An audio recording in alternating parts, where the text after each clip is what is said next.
What if your most vivid memory was a lie? Or when you actually look back, you can't really remember some of the things you thought would be very impactful in your life. But when you look back in your memory, you can't really put your finger on what happened then, or you just can't visualize it in your head.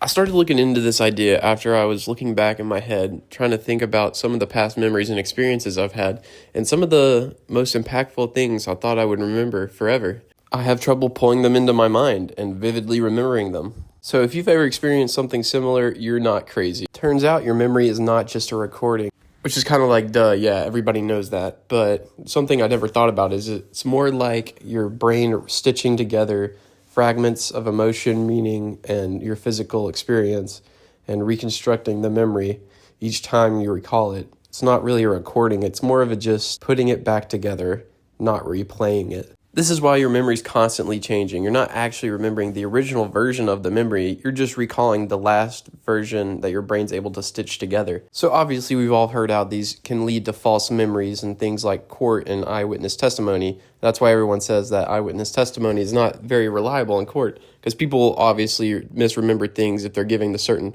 pressure and incentives to misremember them, whether that be consciously or subconsciously. But another version of this, which I have started to look back on and kind of see in my own life, is this sort of self-enhancing bias or an adaptive distortion of your memory, where you look back on things that were really hard in the past, but you deem them as necessary to get to your goals, and they emphasize your moments of strength, and you kind of downplay your own failures in your head. I've seen this a lot in the gym. When I would look back at my progress, I'd be like, wow, that was really all worth it and very easy. But I'm not actually remembering the pain and struggle each day I had to put in to get there.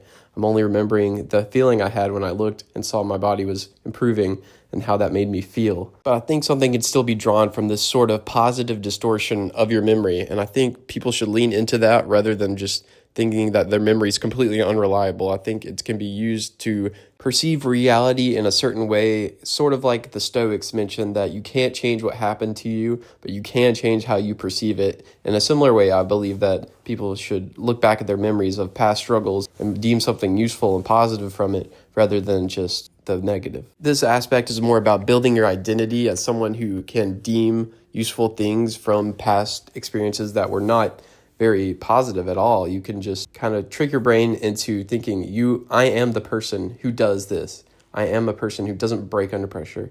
I am a person who figures things out. And you're not actually lying to yourself. You're just making a narrative that helps create the person you want to become in the future.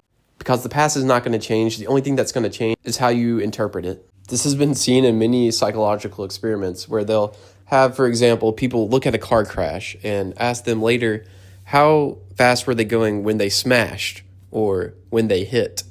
But depending on the type of language that the instructors used, people would falsely remember things like broken glass or higher speeds that the cars were moving, just depending on kind of the leading questions that they had been asked. So I see that this could be useful for people in their everyday life if they just changed their internal monologue and sort of reframed how they ask questions about themselves.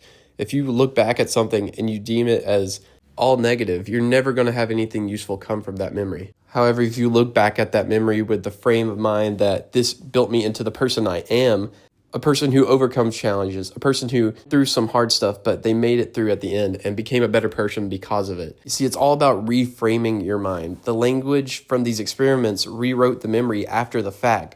So if that's something that we've seen in psychological experiments, I think people could take it and use it for their own benefit. I mean, if you can rewrite your memory after the fact just based on how you frame your own internal monologue looking back at it, I think people should definitely take advantage of that. I like to think of it as your memory is more like a Wikipedia page than it is an actual recording of anything, because each time you recall that memory, it becomes unstable and it gets updated with all your new feelings and how you think about it.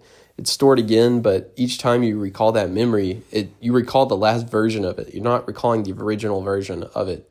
So it's constantly being updated and adjusted to your emotions and your environment. So if you can just kind of take control of that, not in any kind of way you can really take control, but you can always have a more positive outlook upon it. In a certain way, it is kind of a scary thought to look back and think that your identity of who you are is built upon all these memories that you have of past experiences.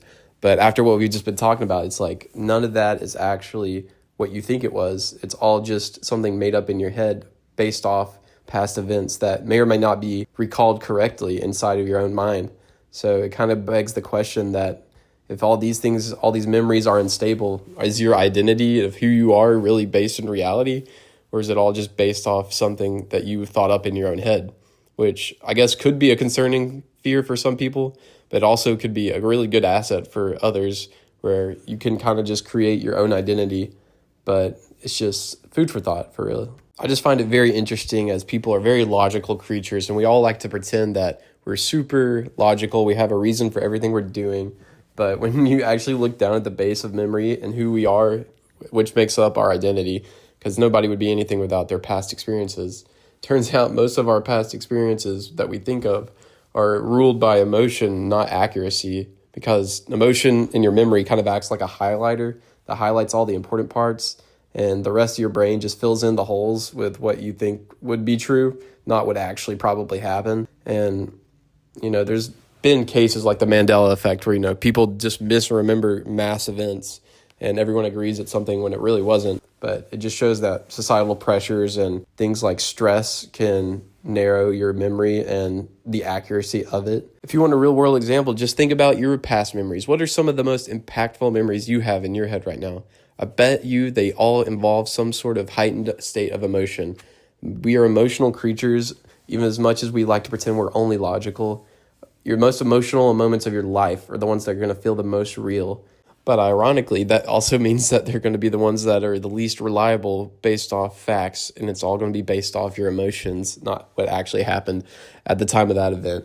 Because it's not even going to be just based off your past emotions. Your current emotions also play a role in how you're going to perceive those events going forward. At the end of the day, I thought it was just a really cool topic, and I just wanted to get it out there so people could hear it and understand that life is constantly changing. Your identity is always changing. Your events in your life are changing. Even your memories are constantly changing of what you think actually happened in the past. So I just wanted to get it out there and show people that you need to have a positive frame of mind about all this change that's happening in your world, because everything's just going to continue changing no matter how long we go in this life. We can't control what is happening to us. The only thing we can control is how we perceive it and how we look at it going forward. So I think having a positively adapting mindset will do wonders for us in this world. As you go forward, you will look back at all your mistakes and see how you could grow from them and become a better person because of those mistakes. People in today's world like to pretend that we're perfect little robots with logical functioning brains and that we don't ever make any decisions based off emotions. No, that